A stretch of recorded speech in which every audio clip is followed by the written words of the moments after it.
We never answered that question. We never answered it in the 80s, and we're never going to answer it. So.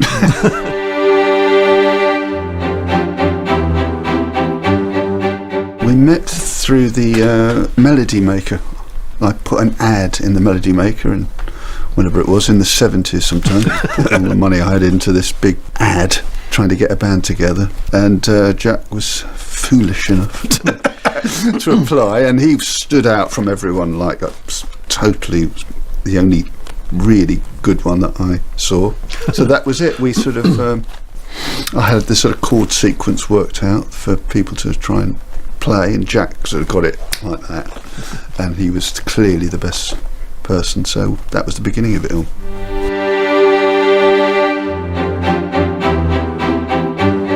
The actual writing of the song, I remember it was sort of early days when we were working together, and we had we'd had a record deal with Arista, but we weren't making any money, so I was still doing some teaching.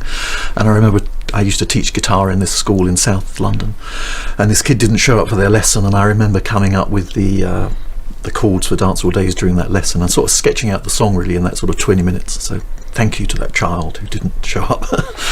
But the story of Dance All Days, I guess, when I reflect on it these days, it's connected with the fact that a lot of my early experience of playing music was in my father's band. He and I did quite a lot of gigs with him in that place, and Dance All Days has that nostalgic feel, and I think Dance All Days is connected with that.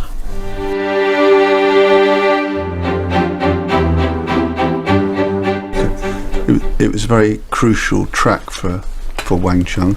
Had promised a lot but hadn't really delivered any sort of commercial success.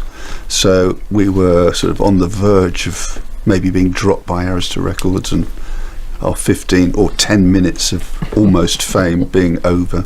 So when Jack playing it to me, it was like really clear that it was something special. It literally was the cavalry coming over the hill of our career and pulling everything out, and everything was sort of successful after that.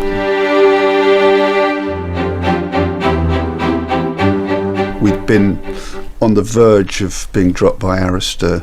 Things were looking a bit bleak. Jack came up with Dance All Days. Suddenly everything shifted. It was a great timing as well. There was what was called the British invasion. A lot of English bands were making interesting videos, and this sort of English sound of mixing sort of dance music, synthesizers, sampling, and guitars, and traditional sort of mainstream kind of rock music all came together. So to be signed in by Geffen, who were a very hot label at the time, was brilliant for us and completely changed everything.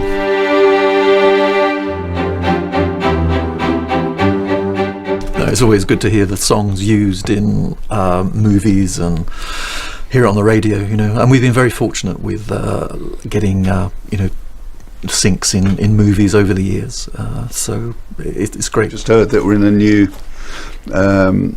movie, what's it called? What's it called? Transformers. It's called Bumblebee. We just heard Dance All Days is going to be in that. We've been in Walking Dead again, recently. Space Junk, and on Saturday Night Live, and all sorts of stuff just happening in the last few weeks. So it's very active, very good for us.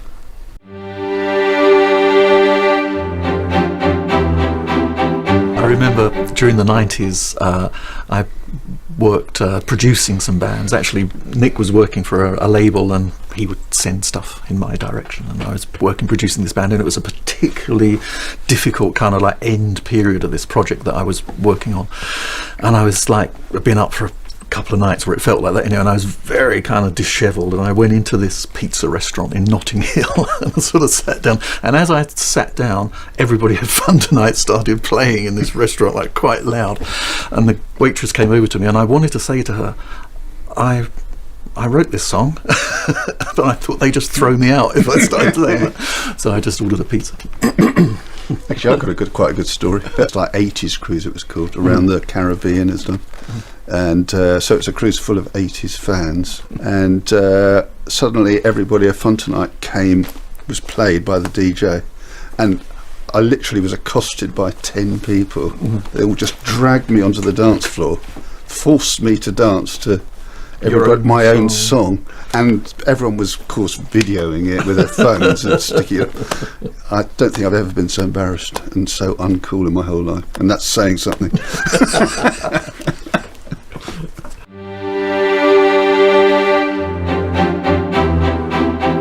We played it to a producer of the album for which we were going to put it on, and he was like, I love this song, Everybody Have Fun Tonight, but it's much too slow. And that ad-lib that Jack does of Everybody Have Fun Tonight, Everybody Wang Chung Tonight, just make that the chorus. That should be the chorus. It should be much faster. It's supposed to be ironic, do you know what I mean? It's let everybody have Wang Chung Tonight. That's just in there while we think up the proper lyrics. But he was so enthusiastic about it, so we went off and rewrote it. And eventually we came up with it. It's one of the most spontaneous bits of work we've ever done, really. Mm-hmm.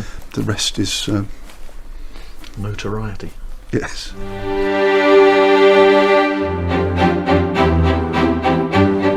PR. Pure luck. It's amazing, actually, how it's endured.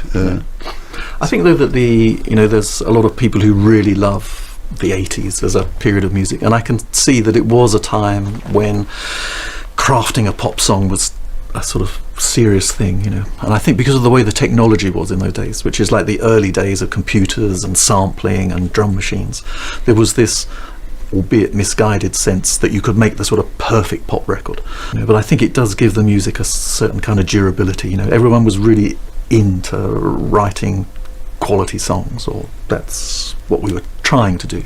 It sort of works so well in movies, on adverts. It remains in the culture, so younger people will hear Everybody Have Fun Tonight or Dance All Days in a movie, or Space Junk in Walking Dead or whatever. That's clearly still an influence for younger musicians and writers and producers, so that they're sort of using those sort of sounds in contemporary music. So the sound, it still sounds relevant today. Yeah.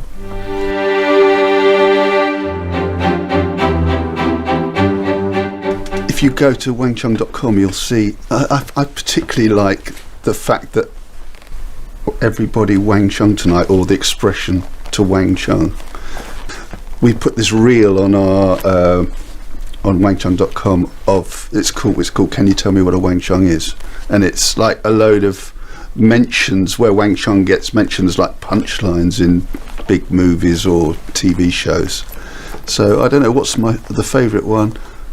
I remember I used to work at Warner Brothers as an A&R guy, and Warner Brothers was doing the soundtrack to Austin Powers' The Spy Who Shagged Me. I didn't know anything about it other than I really liked Austin Powers. There was a scene where Dr. Evil is sort of demonstrating his, new special ray thing, and basically his son kind of references Wang Chung. Quite a moment. I was quite proud of that.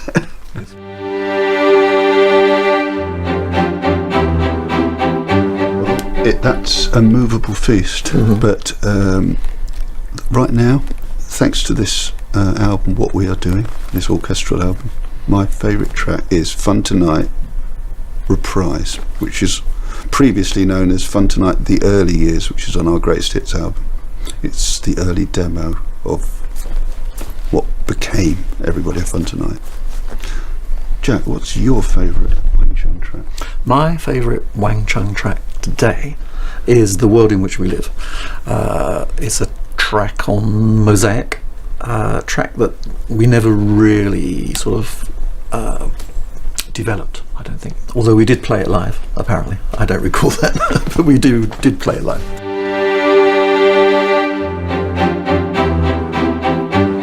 Absolutely, yes. We were told to say yes, but actually we were going to say yes anyway, because we do have plans.